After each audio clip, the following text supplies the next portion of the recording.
प्यारे दर्शकों नमस्कार। तारीख है आज 4 अगस्त 2026, दिन मंगलवार, हिंदी तिथि श्रावण माह कृष्ण पक्ष षष्ठी। आइए नजर डालते हैं हमारे प्यारे राज्य हिमाचल प्रदेश की तमाम बड़ी खबरों पर। वीडियो शुरू करने से पहले कमेंट बॉक्स में जय हिंद लिखकर हमें सपोर्ट करें। तो चलिए शुरू करते हैं। क्षेत्रीय अस्पताल ऊना को मिलेंगी 2 नई एम्बुलेंस। स्वास्थ्य सेवाओं को लेकर उप मुख्यमंत्री मुकेश अग्निहोत्री के कई अहम फैसले। उप मुख्यमंत्री मुकेश अग्निहोत्री ने सोमवार को क्षेत्रीय अस्पताल ऊना में रोगी कल्याण समिति की गवर्निंग बॉडी की बैठक की अध्यक्षता करते हुए अस्पताल में स्वास्थ्य सेवाओं को और अधिक प्रभावी, सुलभ और जनोन्मुखी बनाने के उद्देश्य से कई महत्वपूर्ण निर्णय लिए। उन्होंने अस्पताल में हाल के वर्षों में हुए विकास और मरम्मत कार्यों तथा मरीजों को उपलब्ध कराई जा रही स्वास्थ्य सुविधाओं की समीक्षा करते हुए अधिकारियों को जनहित से जुड़े कार्यों में तेजी लाने और स्वास्थ्य सेवाओं में निरंतर सुधार सुनिश्चित करने के निर्देश दिए। उप मुख्यमंत्री ने उपायुक्त ऊना को क्षेत्रीय अस्पताल के लिए 2 फुली लोडेड एम्बुलेंस उपलब्ध कराने के निर्देश दिए ताकि गंभीर मरीजों को समयबद्ध एवं बेहतर आपातकालीन स्वास्थ्य सेवाएं मिल सकें।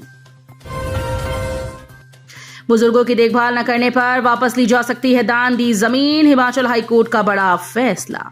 हिमाचल हाईकोर्ट ने स्पष्ट किया कि यदि कोई व्यक्ति इस शर्त पर किसी बुजुर्ग से जमीन दान में लेता है कि वो भविष्य में उनका भरण पोषण करेगा, तो शर्त का पालन न होने पर बुजुर्ग को वो दान रद्द कर जमीन वापस पाने का कानूनी अधिकार है।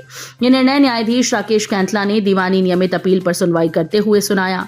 हाईकोर्ट ने जिला अदालत के निर्णय को पलटते हुए जमीन पाने वाले व्यक्ति की दलीलों को खारिज करते हुए स्पष्ट किया कि दान पत्र की शर्त देखभाल और भरण पोषण करने की थी, न कि केवल कुछ पैसे भेजने की। अदालत ने कहा कि एक वृद्ध व्यक्ति को बुढ़ापे में शारीरिक देखभाल, मानसिक संबल, भोजन, दवा और व्यक्तिगत ध्यान की आवश्यकता होती है। उन्हें उनके हाल पर छोड़कर केवल पैसे भेज देना भरण पोषण की श्रेणी में नहीं आता है। चूंकि उस व्यक्ति ने बुजुर्ग दंपति को साथ रखकर उनकी सेवा नहीं की, इसलिए उसने दान पत्र की मूल शर्त का उल्लंघन किया है और वो जमीन पर अपना हक खो चुका है। हिमाचल पुलिस कांस्टेबल भर्ती की तैयारी कर रहे युवाओं के लिए राहत, आयु सीमा में 1 साल की छूट, आवेदन तिथि बढ़ी। हिमाचल प्रदेश पुलिस कांस्टेबल भर्ती में शामिल होने के इच्छुक अभ्यर्थियों के लिए बड़ी राहत की खबर है। प्रदेश सरकार के निर्णय के बाद हिमाचल प्रदेश लोक सेवा आयोग ने कांस्टेबल भर्ती के लिए सभी वर्गों के अभ्यर्थियों को ऊपरी आयु सीमा में 1 वर्ष की एकमुश्त छूट देने का निर्णय लिया है। इसके साथ ही आवेदन की अंतिम तिथि भी 15 दिन बढ़ाकर 21 अगस्त 2026 रात्रि 11:59 कर दी गई। सोमवार को इस संबंध में एंडेडम यानी दस्तावेज जारी किया गया। कांगड़ा घाटी रेल सेवा पर बवाल, 2 ट्रेन चल सकती हैं तो बाकी क्यों नहीं, संघर्ष समिति ने दिया 15 दिन का अल्टीमेटम। पठानकोट जोगिंद्रनगर रेल मार्ग पर सभी 7 जोड़ी ट्रेन की बहाली में हो रही देरी को लेकर जिला कांगड़ा की जनता का रोष बढ़ने लगा। जनता का मानना है कि यदि 2 जोड़ी ट्रेन पठानकोट से बैजनाथ तक आवाजाही कर सकती हैं तो बाकी 5 जोड़ी ट्रेन की आवाजाही क्यों जारी नहीं की जा रही। कांगड़ा घाटी रेल बहाली संघर्ष समिति के अध्यक्ष पीसी विश्वकर्मा का कहना है कि पठानकोट के भाजपा विधायक अश्विनी शर्मा के दबाव में केंद्रीय रेल मंत्रालय पठानकोट जोगिंद्रनगर रेल मार्ग पर सभी 7 जोड़ी ट्रेन को बहाल नहीं कर रहा। भाजपा विधायक का दावा है कि पठानकोट में रेलवे फाटकों की वजह से घंटों जाम लगा रहता है और पठानकोट में व्यापारियों, कर्मचारियों और विद्यार्थियों को घंटों रेलवे फाटक खुलने का इंतजार करना पड़ता है। ड्रोन बनेगा आंखों और रोबोट का दाम, IIT मंडी के शोधार्थियों ने तैयार किया भविष्य का रक्षक, आपदा में कम होगा जोखिम। भूकंप या भूस्खलन के विनाशकारी आपदा हो, गहरी खदानें या किसी केमिकल प्लांट में जहरीली गैस का रिसाव हो, ऐसे जोखिम भरे हालात में इंसान को भेजे बिना अंदर की सटीक जानकारी पाना हमेशा चुनौती रहा है। लेकिन अब IIT मंडी के शोधार्थियों ने इस चुनौती को मात देते हुए रोबोटिक्स की दुनिया में इतिहास रच दिया। संस्थान के शोधार्थियों ने एक ड्रोन और 4 पैरों वाले रोबोट की ऐसी जुगलबंदी तैयार की जो किसी भी दुर्गम, उबड़-खाबड़ और खतरनाक रास्ते को मिनट्स में पार कर सकती है। ऐसे मामलों में ड्रोन आंखें जबकि रोबोट कदम बनेंगे। खतरनाक खदानों और आपदा वाली जगह जान जोखिम में डाले बिना निगरानी हो सकेगी। मौत का खौफ नहीं होगा और न भटकने का डर सताएगा। हिमाचल में जाखू समेत संवेदनशील क्षेत्रों में निर्माण पर रोक, पंचायतों में भी नो कंस्ट्रक्शन जोन तय करेगी सरकार। हिमाचल प्रदेश सरकार अनियोजित निर्माण पर लगाम लगाने और पर्यावरण संरक्षण को बढ़ावा देने के लिए बड़े कदम उठाने जा रही है। इसके तहत पंचायतों में नो कंस्ट्रक्शन जोन तय किए जाएंगे, जबकि शिमला के ऐतिहासिक जाखू हिल क्षेत्र में किसी भी तरह के निर्माण पर पूर्ण प्रतिबंध रहेगा। हरित क्षेत्र बढ़ाने के लिए प्रत्येक शहर में उपयुक्त भूमि चिन्हित कर अर्बन फॉरेस्ट विकसित किए जाएंगे। प्राकृतिक नालों और वन क्षेत्रों को बचाते हुए केवल सुरक्षित व वैज्ञानिक तरीकों से ही निर्माण की अनुमति दी जाएगी। हिमाचल में जेबीटी का होगा युक्तिकरण, 15 अगस्त से पहले छात्रों के खाते में आएंगे 16,000 रुपए। एसएमसी को मिली शक्तियां। हिमाचल प्रदेश के प्राथमिक स्कूल में शिक्षकों के खाली पदों को युक्तिकरण के तहत भरा जाएगा। जिन प्राथमिक विद्यालयों में विद्यार्थियों की संख्या कम और शिक्षकों की अधिक है, वहां से अतिरिक्त शिक्षकों को ऐसे स्कूल्स में भेजा जाएगा जहां केवल एक शिक्षक कार्यरत है या पद रिक्त हैं। नई भर्ती के साथ शिक्षकों की कमी दूर करने के लिए विभाग ने दूसरे विकल्प पर भी काम शुरू कर दिया है। शिक्षा मंत्री रोहित ठाकुर की अध्यक्षता में आयोजित विभागीय समीक्षा बैठक में जेबीटी शिक्षकों के युक्तिकरण को मंजूरी दे दी है। जयराम ठाकुर बोले, छात्र युवा बुजुर्ग बीमार सभी को त्रस्त करने में जुटी है सुक्खू सरकार। पूर्व मुख्यमंत्री और नेता प्रतिपक्ष जयराम ठाकुर ने कहा कि प्रदेश की कांग्रेस सरकार छात्र युवा बुजुर्ग बीमार सभी को त्रस्त करने में जुटी हुई है। जयराम ठाकुर ने कहा कि छात्रों की फीस पहले दुगनी तक बढ़ा दी जाती है, फिर थोड़ी कमी करके प्रचार किया जाता है।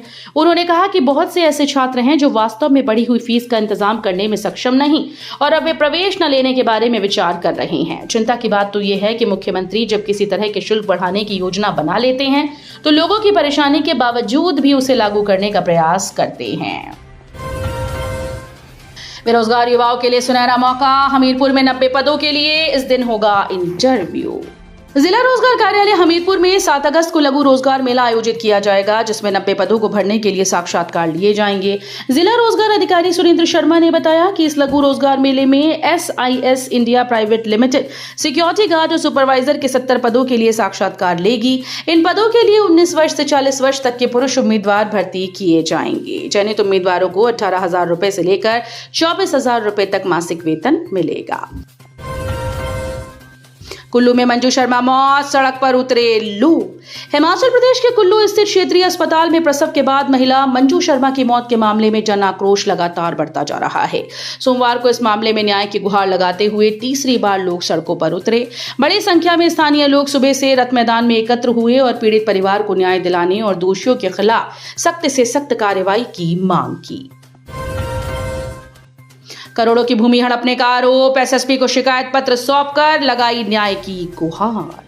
राजधानी शिमला में करोड़ों रुपए की भूमि विवाद न्यायालय के नाम के कथित दुरुपयोग और धोखाधड़ी के गंभीर मामले को लेकर चौपाल उपमंडल की ग्राम पंचायत जोड़ना के निवासी प्रदीप कुमार ने शनिवार को एसएसपी शिमला गौरव सिंह को एक विस्तृत शिकायत पत्र सौंपकर न्याय की गुहार लगाई। शिकायत में संदीप कुमार, उनकी पत्नी रेखा, पुत्र वंश लूथरा और सहयोगी लवप्रीत के खिलाफ तत्काल मुकदमा दर्ज कर निष्पक्ष आपराधिक जांच की मांग की गई। हमीरपुर में गलघोटू से बचाव के लिए 12,000 पशुओं का टीकाकरण, पूरे अगस्त महीने तक जारी रहेगा अभियान। हिमाचल प्रदेश के हमीरपुर जिले में गाय और भैंसों में फैलने वाली जानलेवा बीमारी के मद्देनजर व्यापक टीकाकरण अभियान चलाया जा रहा है। अधिकारियों ने सोमवार को बताया कि ये बीमारी संक्रमित पशुओं की 8 घंटे के भीतर जान ले सकती है। अब तक लगभग 12,000 पशुओं का हेमोरेजिक सेप्टिसीमिया के खिलाफ टीकाकरण किया जा चुका है। नशे के खिलाफ पुलिस की बड़ी कार्रवाई, 232 ग्राम चिट्टे की खेप के साथ 3 गिरफ्तार। बिलासपुर पुलिस द्वारा नशे के विरुद्ध चलाए जा रहे विशेष अभियान के तहत पुलिस थाना घुमारवी के क्षेत्र में 2 अलग-अलग मामलों में 232 ग्राम चिट्टा बरामद किया गया और 3 आरोपियों को सलाखे के पीछे धकेला गया। पहले मामले में 2 अगस्त को बिलासपुर पुलिस की स्पेशल डिटेक्शन टीम के द्वारा बलो 4 लेन लिंक रोड मल्यावर के पास यातायात चेकिंग के दौरान एक बस में सवार आरोपी रूबल पुत्र यूनुस निवासी बटाला जिला गुरदासपुर पंजाब के कब्जे से लगभग 122 ग्राम चिट्टा बरामद किया गया। ऊना में दर्दनाक हादसा, सांप के काटने से 50 वर्षीय व्यक्ति की मौत, परिवार में पसरा मातम। हिमाचल प्रदेश के ऊना जिले से एक दुखद घटना सामने आई। यहां पर एक 50 वर्षीय व्यक्ति की सांप के काटने से मौत हो गई। इस घटना से मृतक के परिवार पर दुखों का पहाड़ टूट पड़ा और पूरे इलाके में शोक की लहर दौड़ गई। जानकारी के मुताबिक मामला जिले के उपमंडल बंगाड़ा की ग्राम पंचायत अरलू के वार्ड करोड़ का है। मृतक की पहचान बंगाड़ा उपमंडल की ग्राम पंचायत अरलू के वार्ड करोड़ निवासी रविंदर कुमार के रूप में हुई। तो ये थी आज की फटाफट खबरें। हम मिलेंगे अगले बुलेटिन में, तब तक के लिए धन्यवाद। जय हिंद।